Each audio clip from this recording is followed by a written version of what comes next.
Hello नमस्कार, मैं पूर्वांक। बहुत बहुत स्वागत है आपका आभा ऑनलाइन एकेडमी में। तो आज के इस वीडियो में हम बात करने जा रहे हैं कि आप यूजीसी नेट दिसंबर 2023 का फॉर्म कैसे भर सकते हैं।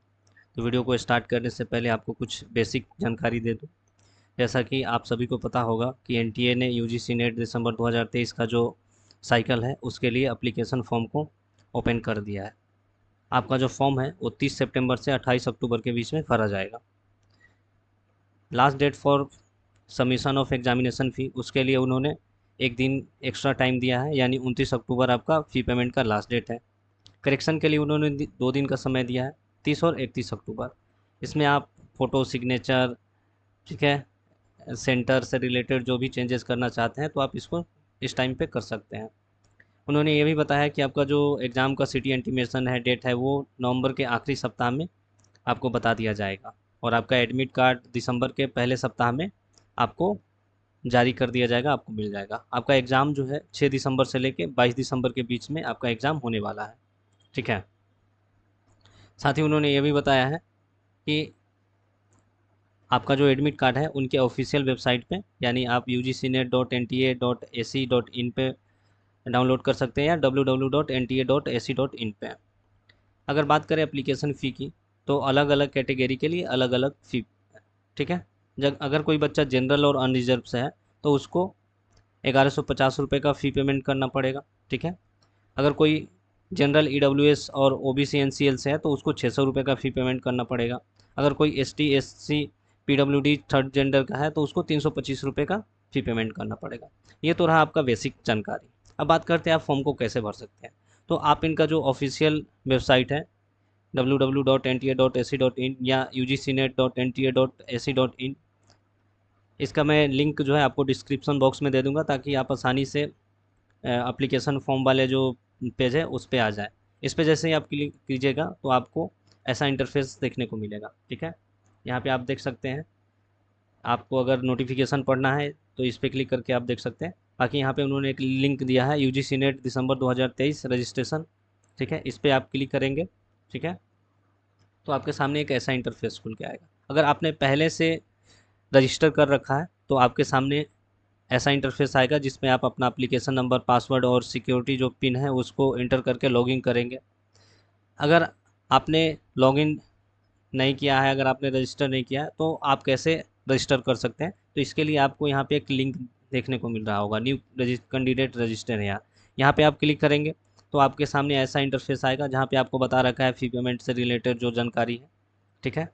फिर नीचे आप आएंगे तो यहाँ पे आपको बताया है कि आपका जो फ़ोटो और सिग्नेचर है वो कैसा होना चाहिए। जेपीजी फॉर्म में होना चाहिए, ठीक है। 10 KB से 200 KB के बीच में होना चाहिए आपका फ़ोटो, और सिग्नेचर 4 KB से 30 KB के बीच में, ठीक है। फिर आप नीचे आएंगे तो यहाँ पे पासवर्ड कैसे आप सेट कर सकते हैं उसके बारे में बताया है। फिर यहाँ पे आप टिक करेंगे और क्लिक हेयर टू प्रोसीड करेंगे, ठीक है। जैसे ही आप प्रोसीड करेंगे आपके सामने ऐसा इंटरफेस खुल के आएगा। आप यहाँ पे देख सकते हैं। सबसे पहले आपको अपना नाम देना पड़ेगा, फिर आपके फादर्स का नेम, फिर उसके बाद मदर नेम, ठीक है। उसके बाद date of birth, email address आपका जो वैलिड हो, ठीक है, जो चालू हो उसको, फिर उसको कंफर्म कीजिए। फिर आप अपना जेंडर सेलेक्ट कीजिएगा, मेल फीमेल या थर्ड जेंडर जिससे भी हैं आप। फिर उसके बाद आपको अपना मोबाइल नंबर उसको भी कंफर्म करना पड़ेगा। अगर आपके पास अल्टरनेट मोबाइल नंबर है तो उसको भी यहाँ पे एंटर कीजिएगा। फिर उसके बाद आइडेंटिटी टाइप, यानी आप driving licence, other government ID proof with photo वो देना चाहते हैं, PAN card, passport, ration card, voter ID card, जो भी आप देना चाहते हैं आइडेंटिटी कार्ड में, वो यहाँ पे आप टाइप करेंगे, उसका नंबर यहाँ पे डालेंगे। फिर उसके बाद अपना जो एड्रेस है, प्रेजेंट एड्रेस कहाँ पे रह रहे हैं, ठीक है, उसका यहाँ पे फिल कीजिएगा। फिर उसके बाद कंट्री सेलेक्ट कीजिएगा, स्टेट और यूनियन टेरिटरी सेलेक्ट कीजिएगा, ठीक है। फिर उसके बाद यहाँ पे डिस्ट्रिक्ट सेलेक्ट कीजिएगा, आप जिस भी ज़िले से बिलोंग करते हैं। फिर उसके बाद यहाँ पे पिन, वो जो है ना, जो आपका पिन कोड है उसको डाल दीजिएगा। फिर यहाँ पे अगर आपका प्रेजेंट और परमानेंट एड्रेस सेम है तो यहाँ पे सेम एज प्रेजेंट एड्रेस कीजिएगा, तो सेम सब फिल हो जाएगा यहाँ पे। अगर अलग है तो यहाँ पे भी आप फिर से अलग से आप परमानेंट एड्रेस को फिल कीजिएगा, ठीक है। फिर आप जैसे ही नीचे आएंगे तो यहाँ पे आपको पासवर्ड सेट करने के लिए मिलेगा। यहाँ पे आप अपना जो है पासवर्ड जो है 8 से 13 कैरेक्टर के बीच में सेट कीजिएगा, जिसमें एक तो आपको कैपिटल लेटर, ठीक है, फिर उसके बाद उसमें एक स्पेशल कैरेक्टर, उसके बाद कुछ नंबर्स जो है ना उसको भी यहाँ पे आपको टाइप करना पड़ेगा। फिर उसके बाद आपसे सिक्योरिटी क्वेश्चन पूछा जाएगा। अगर आपका पासवर्ड अगर भूल जाते हैं आप आप जब फॉरगेट पासवर्ड करेंगे तो इसमें से जो आप सिक्योरिटी क्वेश्चन जो है सेलेक्ट करेंगे, ठीक है, उसका यहाँ पे आंसर दे दीजिएगा। जब आप फॉरगेट पासवर्ड करेंगे उस टाइप आपसे ये पूछा जाएगा। फिर यहाँ पे आप जो सिक्योरिटी पिन है उसको डालिएगा और सबमिट कीजिएगा। फिर उसके बाद आपका जो है ना रजिस्टर हो जाएगा। रजिस्टर होने के बाद आपका जो ईमेल आईडी है, ठीक है, उस पर आपको एक रजिस्ट्रेशन नंबर जो है मिलेगा, जिसको आप यहाँ पे फिल कर लीजिएगा, ठीक है। यहाँ पे मैं फिल कर लेता हूँ।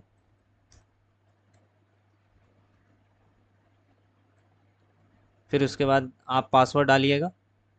पासवर्ड डालने के बाद यहाँ पे पिन जो है उसको डालिएगा। फिर उसके बाद लॉगिन कीजिएगा। उस जैसे ही लॉगिन कीजिएगा उसके बाद आपका जो भी डिटेल होगा वो खुल के सामने आ जाएगा। फिर आप एक एक करके अपना जो भी स्टेप होगा उसको आराम से फिल कर लीजिएगा केयरफुली। हालांकि करेक्शन के लिए डेट दे रखा है, लेकिन कोशिश कीजिएगा कि अच्छा से फिल करें ताकि आपको बाद में किसी भी टाइप का कोई करेक्शन ना करना पड़े। अब बात करते हैं पर्सनल डिटेल की। तो पर्सनल डिटेल यहाँ पे देख लीजिएगा, ठीक है। आपसे उस टाइम जो कुछ नहीं पूछा गया होगा, जैसे नेशनलिटी हो गया, ठीक है। यहाँ पे आपका जो टाइप है कि आप किस कैटेगरी से बिलोंग करते हैं, ये हो गया। फिर उसके बाद यहाँ पे ये आर यू डायबिटिक।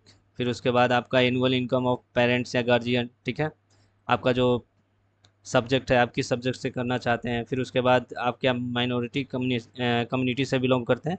जो भी आप होंगे यहाँ पे इसको अच्छा से पढ़िएगा और उसके हिसाब से जवाब देके यहाँ पे कैप्चा कोड को जो है डालिएगा, आई एग्री करके सेव एंड नेक्स्ट कीजिएगा। जैसे ही सेव एंड नेक्स्ट कीजिएगा आपके सामने कॉन्टैक्ट का डिटेल आ जाएगा, ठीक है। कॉन्टैक्ट डिटेल में आप यहाँ पे अपना जो भी एड्रेस है, ठीक है, आपका मोबाइल नंबर है, ठीक है, ईमेल आईडी है, उसको देख लीजिएगा एक बार। अगर ठीक होगा तो उसको क्या कीजिएगा, कैप्चा कोड डालिएगा और सेवन नेक्स्ट कर आई एग्री करके यहाँ पे टिक कीजिएगा। ये हर उसमें आपको टिक करना है, सेवन नेक्स्ट कीजिएगा। जैसे ही आप से नेक्स्ट कीजिएगा फिर आपके सामने आधार डिटेल आ जाएगा। आधार डिटेल पे आप यहाँ पे देखेंगे, आपसे पूछेगा क्या आप अपना आधार जो है वो शो करना चाहते हैं। अगर हाँ तो यस कीजिएगा, नहीं तो नो कीजिएगा और उसके बाद नेक्स्ट कीजिएगा। नेक्स्ट कीजिएगा तो आपके सामने ऐसा इंटरफेस खुल के आएगा, ठीक है, जहाँ पे आपको जो है ये पूछेगा कि आप किसके लिए अप्लाई करना चाहते हैं, असिस्टेंट प्रोफेसर के लिए या जेआरएफ और असिस्टेंट प्रोफेसर के लिए। आपका सब्जेक्ट कौन सा है, आपको जो सिटी है एग्ज़ाम किस स्टेट में देना चाहते हैं, कौन से सिटी में देना चाहते हैं, उसके लिए चार चॉइस है। आप अपने चॉइस के हिसाब से first choice, second choice, third choice और फोर्थ चॉइस, ठीक है, उसको यहाँ पे सेलेक्ट कर लीजिएगा। फिर उसके बाद आपका जो गार्जियन है, आपके जो मदर है, उनका ऑक्यूपेशन क्या है, उनका एजुकेशनल क्वालिफिकेशन क्या है, वहाँ वो आप बता दीजिएगा। फिर उसके बाद कैप्चा को फिल कीजिएगा, आई एग्री करके सेवन नेक्स्ट कीजिएगा। जैसे ही सेवन नेक्स्ट कीजिएगा आपके सामने एजुकेशनल क्वालिफिकेशन का जो है इंटरफेस खुल के आएगा। यहाँ पे आप अपना बता दीजिएगा, आप जिस भी, अगर आप पास हैं या अपियरिंग है यहाँ पे बता दीजिएगा। फिर उसके बाद कब आप पास किए उसके बारे में बताइएगा, आप कौन सा कोर्स या स्ट्रीम कर रहे हैं या किए हैं। उसके बाद आप कहाँ से एग्जामिनेशन जो है ना क्वालिफाई किए हैं। फिर उसके बाद आपका कौन सा स्टेट से आपने एग्जामिनेशन को क्वालिफाई किया है, आपका जो यूनिवर्सिटी है वो कहाँ पे है। फिर उसके बाद आपका जो रिजल्ट मोड है, परसेंटेज में या सीजीपीए में, उसको सेलेक्ट कीजिएगा। यहाँ पे टोटल मार्क्स ऑब्टेन मार्क्स, ठीक है। जैसे ही यहाँ पे आप फिल करेंगे यहाँ पे आपका परसेंटेज ऑटोमेटिक आ जाएगा, ठीक है। फिर यहाँ पे कैप्चा डालिएगा और आई एग्री करके सेवन नेक्स्ट कीजिएगा।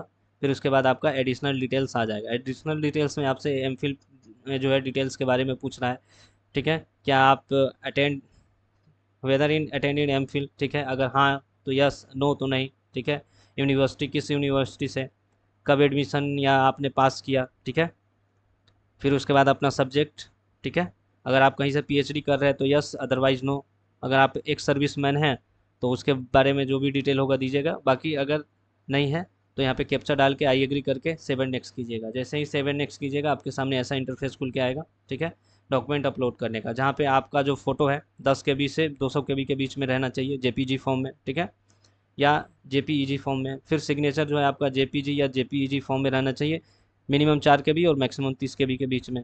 आपका जो कैटेगरी सर्टिफिकेट है वो पीडीएफ फॉर्म में होना चाहिए, 50 KB से 300 KB के बीच में रहना चाहिए। जैसे ही सेवन नेक्स्ट कीजिएगा आपका फाइनल सबमिट का जो है यहाँ पे ऑप्शन खुल जाएगा। फाइनल सबमिट में आप एक बार अपना पहले मोबाइल को वेरीफाई कर लीजिएगा, ठीक है, ताकि आपको जब भी यहाँ पे किसी टाइप का दिक्कत हो या जब भी एनटीए कोई ऐसा मैसेज आपको सेंड करना चाहे तो आसानी से सेंड कर दे, ठीक है। जैसे आप यहाँ पे अपना मोबाइल वेरीफाई कीजिएगा तभी आप फी पेमेंट के जो सेक्शन है उस पर जाएंगे, ठीक है। फी पेमेंट आप नेट बैंकिंग, यूपीआई, ठीक है, कार्ड से भी पेमेंट कर सकते हैं। आप पेमेंट कर दीजिएगा, उसके बाद आपका जो है फाइनल सबमिट हो जाएगा। इसका जो है आप प्रिंट आउट निकाल लीजिएगा ताकि आपको बाद में किसी भी टाइप का जब भी ज़रूरत पड़े डॉक्यूमेंट वेरिफिकेशन में या एडमिशन लेने टाइम, तो आप उस चीज़ को लगा दीजिएगा, ठीक है। तो आज के इस वीडियो में इतना ही, मिलते हैं अगले वीडियो के साथ, तब तक के लिए धन्यवाद।